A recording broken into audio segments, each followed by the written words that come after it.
morning, Waterford. On behalf of the Social Studies Department, I would like to welcome you to today's Veterans Day Assembly. Before we get started, I would like to have our honored guests join us. Mr. Foster, can you please send in our honored guests?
So what's a real hero? Thomas Paine once said, "Those who expect to reap the blessings of freedom must undergo the fatigue of supporting it." Paine called these men that sacrificed to support freedom heroes. In the front rows today, these first three, you can see the veteran guests of our student body. Students here at Waterford Union High School have decided to invite you today because they admire you for your courage, commitment, and most of all, the sacrifices you have made to protect the privileges we enjoy every day. Despite these sacrifices, heroes are humble. Most students here at Waterford Union High School don't know that there are heroes who have made sacrifices in their lives and walk the halls of this high school every day. I would ask that these veterans currently on staff stand when I say their names. Corporal Victor, Sergeant Major Beck, and Captain Kowalski.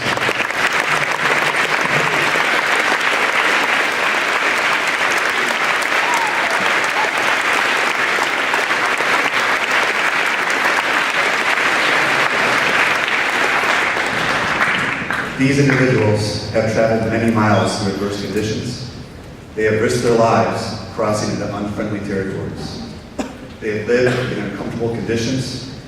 They have done jobs that others won't do or are afraid to do. These individuals have put themselves in harm's way for us. Please honor all of them once again with a round of applause.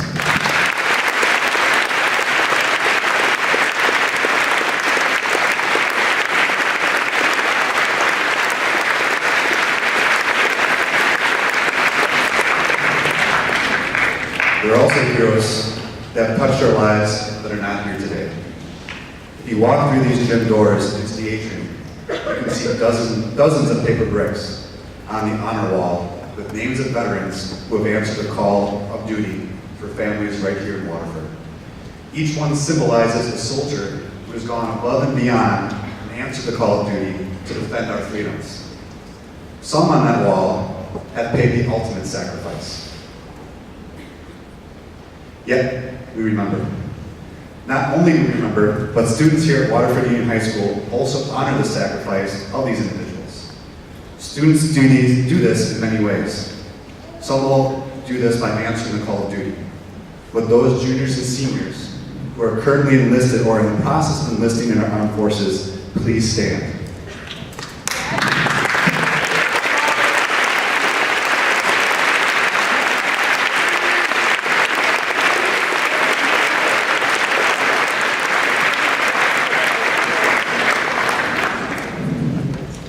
Thank you.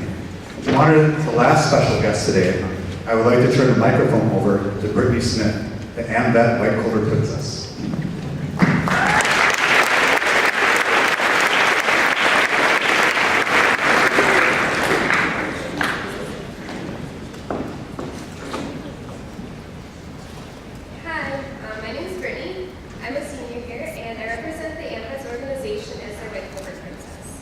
I travel around the state and I go to different functions that the AMVETs host. The job of the princess is basically to represent the AMVETs at different events such as parades, meetings, cookouts, fundraisers, everything like that. The white clover is the official flower of the AMVETs, and that's where the name the white clover princess comes from. The white clover represents the universal struggle for freedom and reminds us of the needless misery, deprivation, and death caused by war. It's my job as the White Clover Princess to assist veterans who gave up so much and to show them that their struggles were much appreciated and that they're not forgotten. Also, this is the goal of the AMVETS organization. They're an organization dedicated to helping veterans. They spend countless hours of fundraising and spending time with veterans. In just 1 year, the AMVETS organization has helped veterans receive $400 million that they would not have otherwise been given. This organization was founded in 1944, and just 3 years later, it became the first World War II organization to be chartered by Congress. Nowadays, this organization serves veterans from all wars. It's a volunteer-led organization which elects officers to lead it. We are fortunate to have a few of these leaders with us today, so if you could just give them a round of applause.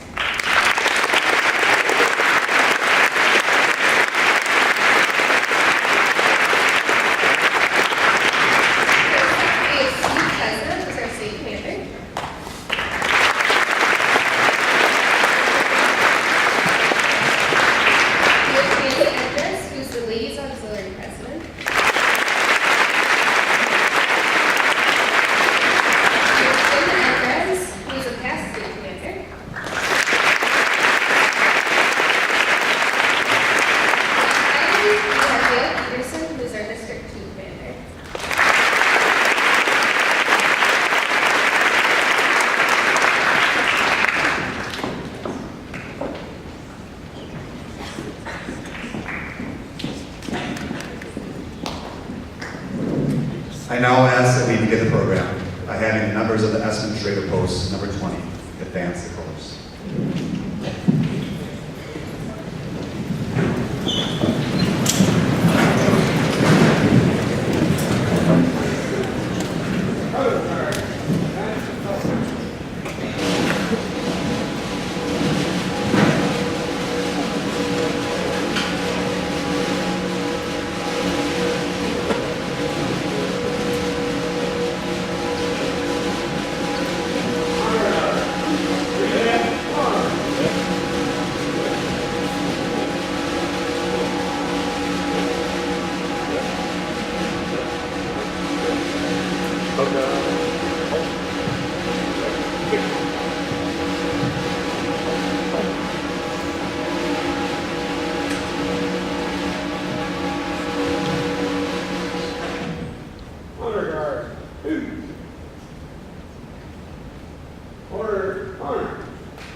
theme for this year is major conflicts of the Cold War.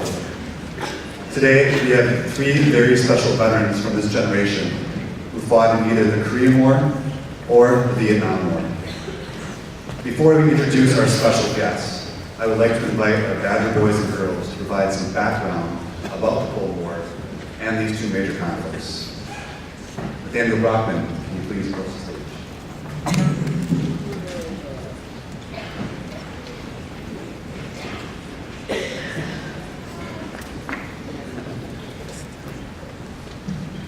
In 1964, Richard Nixon once said, "The Cold War isn't thawing, it is burning with a deadly heat. Communism isn't sleeping. It is, as always, plotting, scheming, working, fighting." During the 1940s until the early 1990s, only two major power countries existed, the United States and the Soviet Union. These two countries had different ideological views on how to run a government. The United States believed in democracy, and the Soviet Union believed in communism. These two conflicting forms of government led to a constant state of political and military tension. Although the two major powerhouses never did meet in combat, the two countries used psychological warfare and indirect relationships through proxy wars. Two examples of proxy wars include the Korean and Vietnam War, both wars in which the United States participated in. The United States became involved with both of these wars to prevent the spread of communism and to let democracy rule. The Cold War demonstrated that the United States constantly fought for democracy and freedom and also had courageous soldiers fight for the end of communism.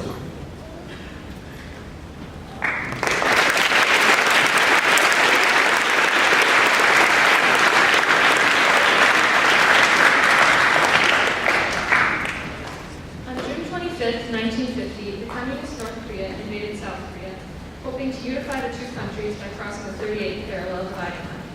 Shortly after the invasion, the United Nations passed a Security Council resolution authorizing military intervention in Korea to help the democratic government of South Korea. The South Koreans were forced back to the Fusan perimeter during the first 2 months. Then the UN fought back and pushed the North Koreans past the 38th parallel, the Yalu River, by launching a surprise invasion from the city of Incheon, led by General Douglas MacArthur. The surprise attack allowed for the crucial recapture of South Korea's capital, Seoul. China joined the war with the North Koreans and fought down to the 38th parallel, aided with the materials from the Soviet Union. On July 27, 1953, the armistice agreement was signed, ending the war. The agreement created a demilitarized zone 2.5 miles wide on the 38th parallel, separating North Korea from South Korea. Often referred to as the Forgotten War, the Korean War took place between World War II and the Vietnam War. More Wisconsiners served during this war than in World War I. 88% of the 341,000 international soldiers were from the United States, and roughly 132,000 men and women from Wisconsin served during the Korean War, and more than 700 of them gave their lives. 5 Wisconsin men were awarded the Medal of Honor for their heroic efforts during the Korean War.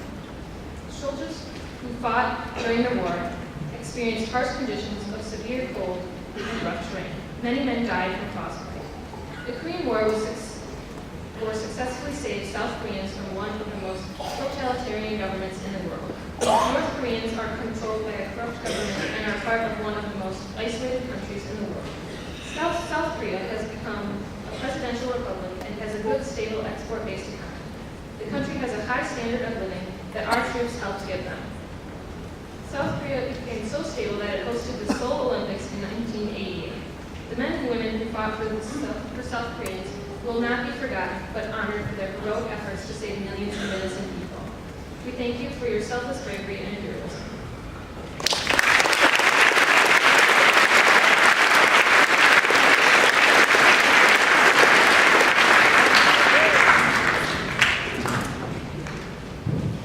The war in Vietnam was similar, yet in many ways quite different from any American previous conflicts. Since the ceasefire to end fighting in Korea in 1953, the United States had maintained its commitment to the containment of communism across the globe. After originally supporting France in its efforts to reclaim colony following World War II, the United States would soon see its involvement in the region escalate. By the early 1960s, America's role in containing communism in Southeast Asia was limited to the inclusion of U.S. military advisors, whose primary mission was to teach and advise the South Vietnamese military how best to defend itself against North Vietnamese communist aggression. By 1965, American leaders concluded that the only way to prevent communism from spreading across all of Vietnam was to utilize ground troops. By 1968, the number of American troops increased to a peak of over 500,000.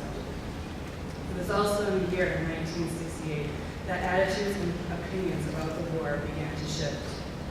In January of 1968, American troops successfully withstood the North's attempt to reclaim several cities in the South in a major battle known as the Tet Offensive.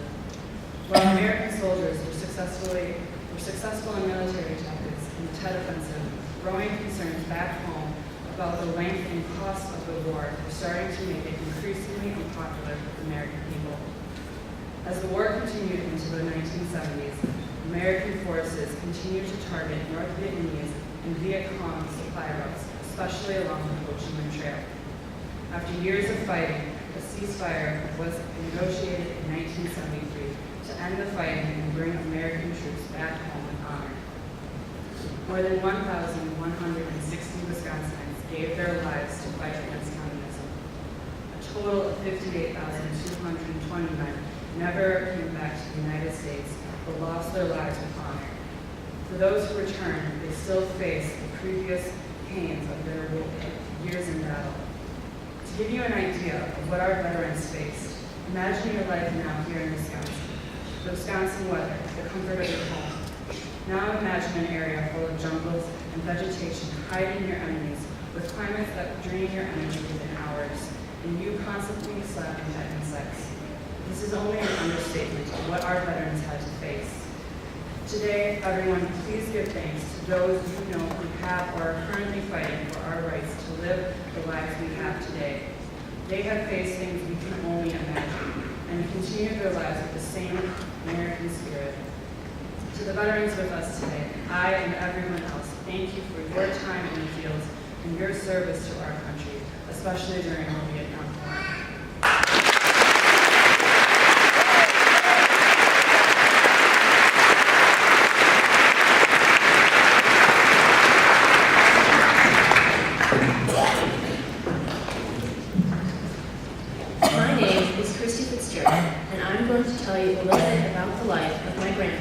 Earl Hiller, who served in the Korean War from December of 1952 to February of 1954.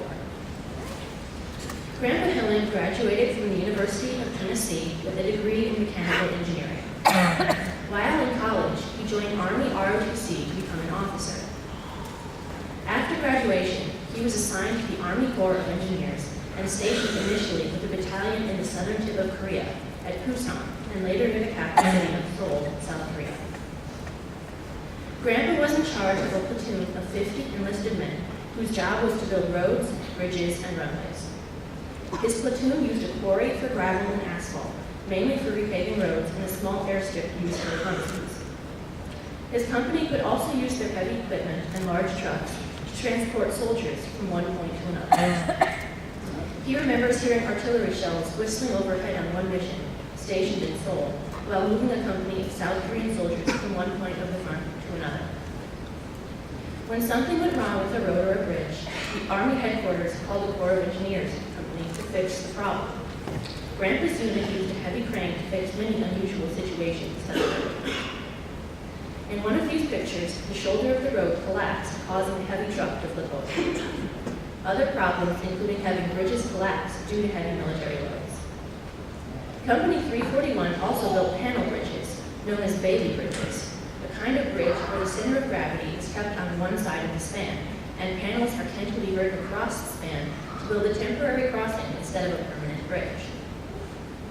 When there was a pause in the combat, the engineering companies sometimes held contests to see whose men could build the baby bridge the quickest.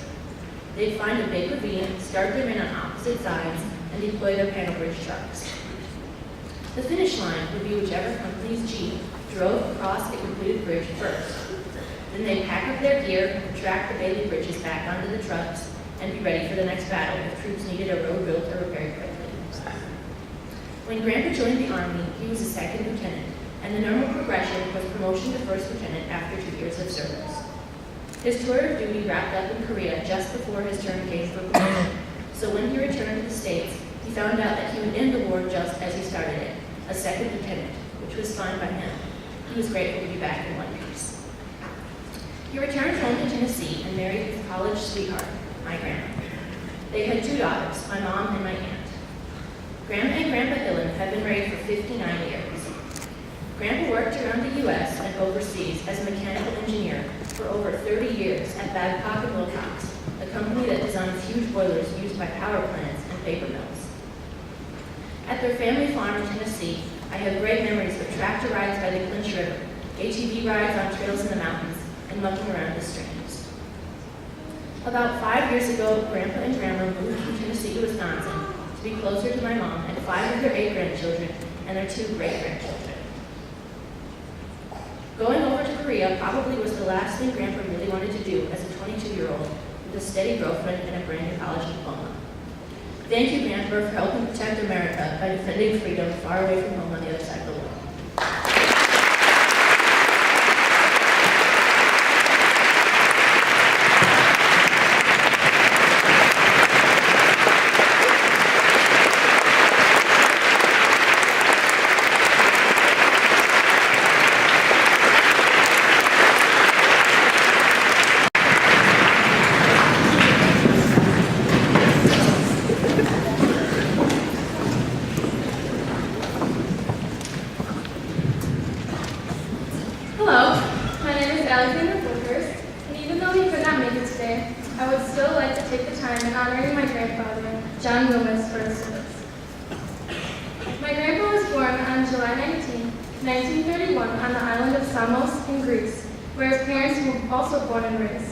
He decided to move to the United States, as many other Europeans did at the time, and start their family in Beloit, Wisconsin.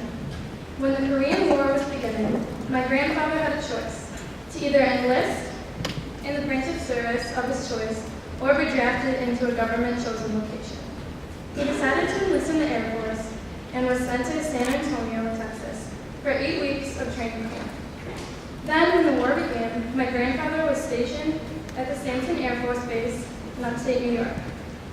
He played a vital role in assisting wounded soldiers as he served as a medic. The medics rode on helicopters that would recover wounded soldiers from the front lines and bring them to aid stations, where my grandfather was stationed. He also frequently rode in flights, helping the patients in need of immediate care. Although my grandpa did see the worst of the casualties stationed in Korea, he told me his least favorite part of his years in the Air Force was the food, especially being the powdered eggs. After his years in service of Korea, my grandpa decided to take some time for himself. He took a 3-month vacation to tour Europe and revisit his hometown in Greece. He then decided to move to Chicago, where he found work at a machinery factory for 3 years. Being inspired by the art he saw in Chicago, my grandpa enrolled in a downtown art institute where he acquired a passion for drawing.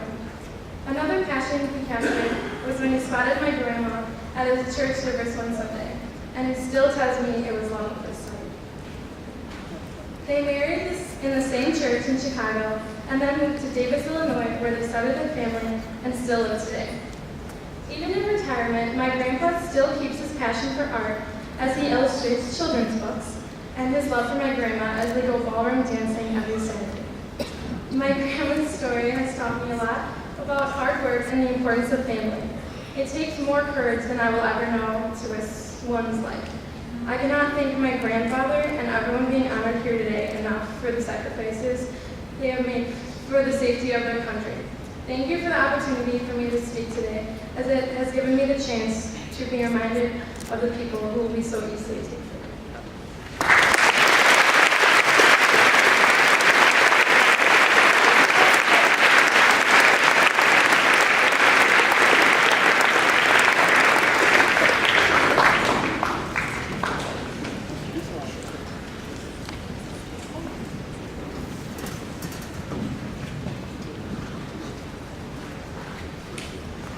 morning. My name is Erica Zavar, and today I have the honor and privilege to present to you my great uncle, Don Chimikuski. He has had a blessed and loving family, and family has been my uncle's motivation of strength throughout his service in the Army. He was in active duty for 365 days, 11 hours, and 52 minutes. He remembers to that minute.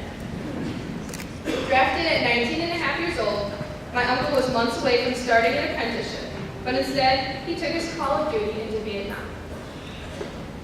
Soon after arriving, he was assigned to the artillery unit. Artillery followed a progression of jobs from ammo loader to an aider to finally a gunner, the one who yells fire. His full service was from July 15, 1968 to July 15, 1970, and his final ranking was an E5 or a sergeant. His assigned weapon was a howitzer, which in brief terms is a type of cannon. War is never easy, and the basics that we take for granted today were luxuries in Vietnam. In order to find shade, they would build their own barracks out of ponchos and empty ammo cases. In some scenarios, when they were out on the field, they would sleep in large culverts. And as for the need of seating arrangements, my uncle began constructing chairs out of ammo boxes. These chairs rapidly grew in popularity, and soon he began constructing chairs. Also, since he was one of the tallest men in his group, he was nicknamed Giant. Although when he arrived home, an extreme weight loss caused his parents not to recognize him at first in the airport. The majority of the week, he was being served rations from 1940, that is 28-year-old rations. And most of the milk they were given was powdered, so when he first returned home, he drank an entire half gallon of milk at the first opportunity. 6 weeks after returning home, he married my Aunt Camille. Their love was strong during their time apart and remains strong today. It is an example for all, surviving and remaining hopeful through the rough times and thriving through the good times. These details show the things we take for granted. These simple things are exactly what they fought for. My Uncle Don is a humble man. And what he told me is that he is not the one who we should be sitting here getting honored today, and that it is those who did not come home that should be honored today. Today is the day that we honor our veterans, not just for their sacrifices, strength, and support, but for their bravery and their humble service. Fighting for our safety, these valiant men and women have battled for the citizens of the United States of America to have the ability to speak without fear, live a lifestyle without force, and live united as one country. So with this in mind, not only do we thank you for your service, but we thank all veterans who have served in past war. It is an honor to have you in my life.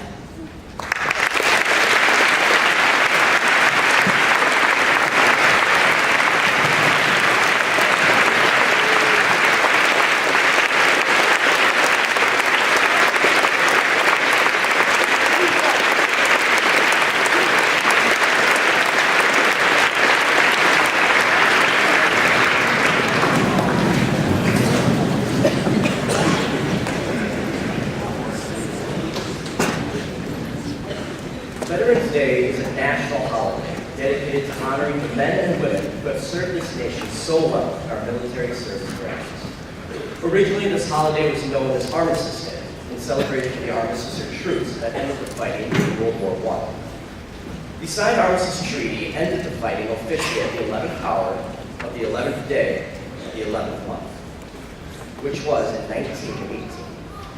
For that reason, we celebrated Armistice Day on November 11th each year. After World War II and the Korean War, some communities began to change the name from Armistice Day to Veterans Day to honor veterans of all wars. The federal government officially changed the name of Veterans Day in 1971.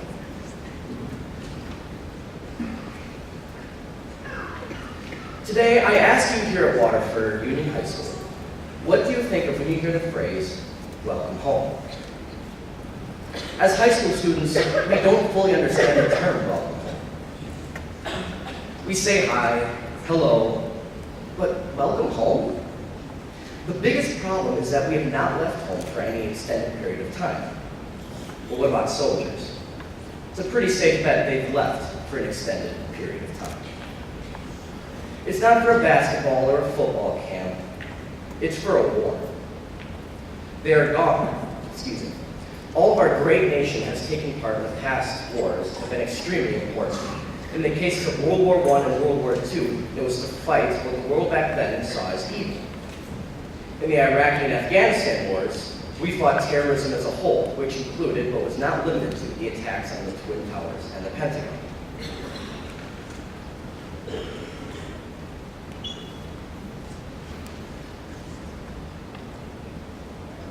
But why did we go into Vietnam and Korea? The American government had to uphold its policy of containment. In Korea and Vietnam, the United States had to take protective steps to protect democracy and to stop totalitarianism and the authoritative regimes. But this policy was not popular to all Americans. Some people were not as supportive as the warriors had hoped. In the end, the soldiers were not just fighting communism, but also for the men by their sides. When they got back to their deserved parades, banners, and grand welcome homes, as their peers had received during the world wars, but the most experienced are different response. The Korean and Vietnam Wars asked our nation's best sons and daughters to leave home and sacrifice, all to protect our safety against a foreign threat. So I ask you once again, WHS, what does welcome home mean to you? Who is most deserving of our respect as a nation?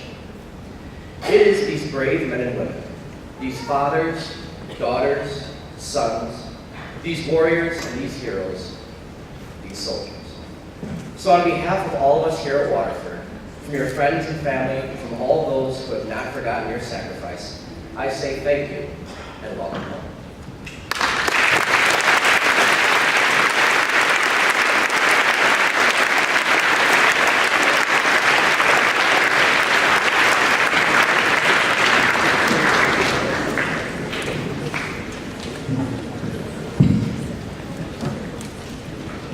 It's World War II, and soldier John Henry wrote a letter to his fiancée, Audrey Taylor.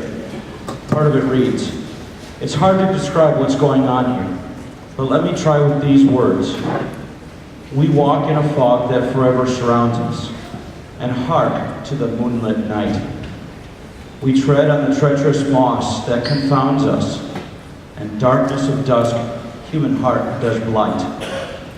But two lonely hearts when joined in singing and calling to each other in nights confined, two shadows entwining and lovingly clinging, oh would that not be divine?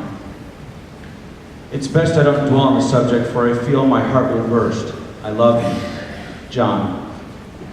This letter was received by Aubrey 2 days after she received word that John was killed in combat.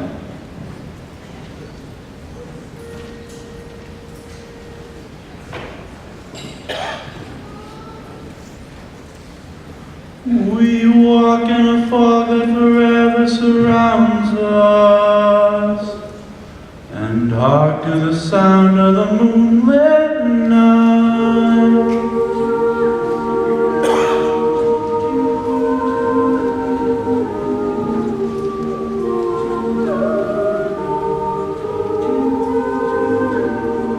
We walk in a fog that forever surrounds us, and hark to the sound of the moonlit night. We tread on the treacherous moss that confounds us. In darkness of dusk, human heart does blight.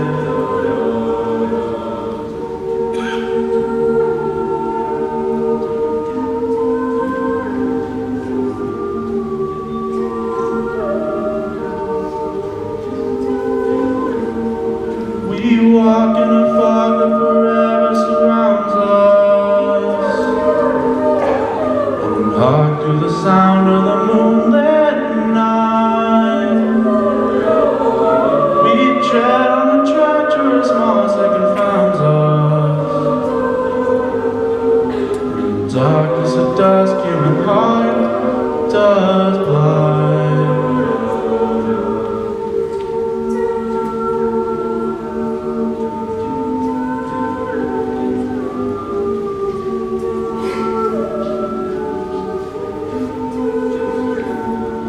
But two lonely hearts when joined in singing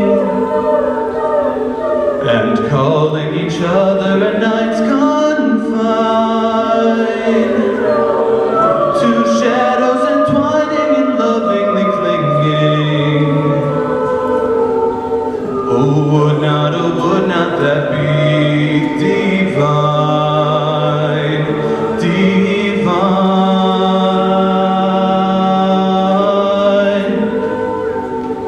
divine, divine,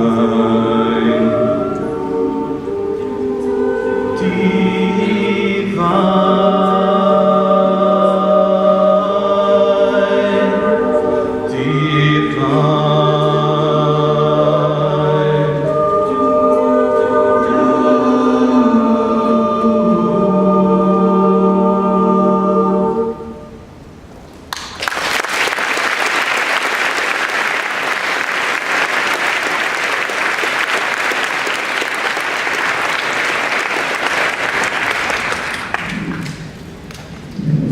In a moment, we will conclude this celebration.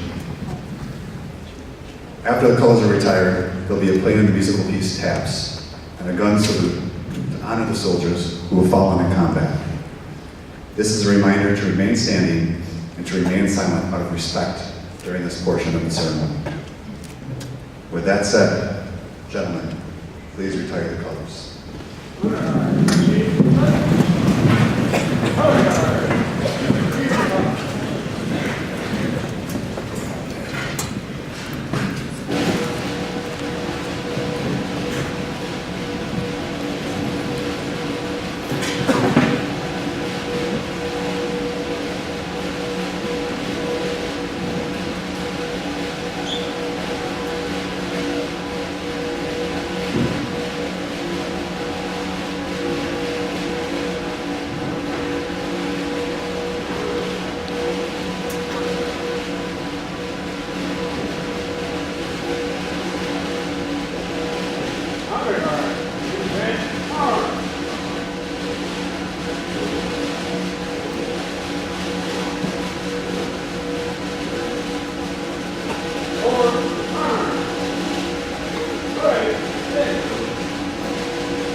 Can we please have a moment of silence to honor all of our past and present service members?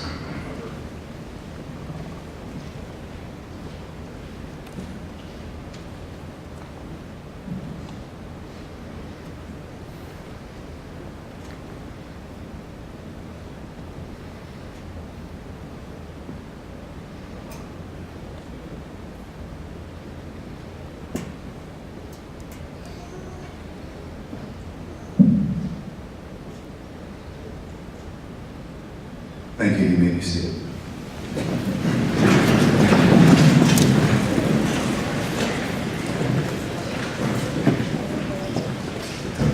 I would briefly like to thank all the people who made this event possible. Mr. Bilal for the slide presentation and assisting me with many of the event details. Mr. Aguilar and Mr. Harmling for assembling the honor wall.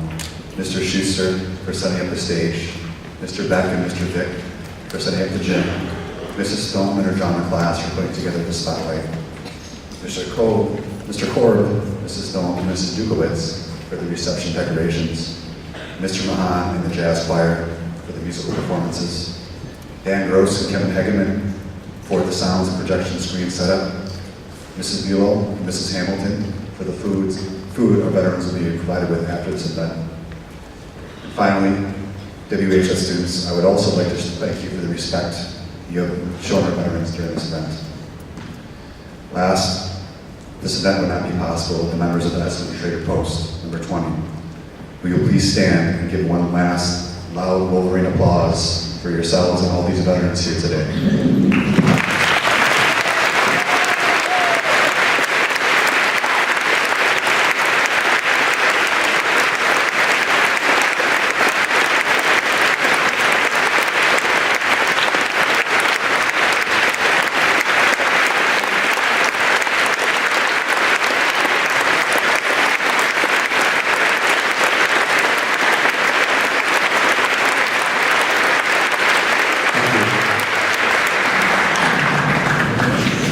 Veterans, our honored guests, your students will find you in a moment and escort you to the LGI for lunch. Students, you are now excused to your 5-day period.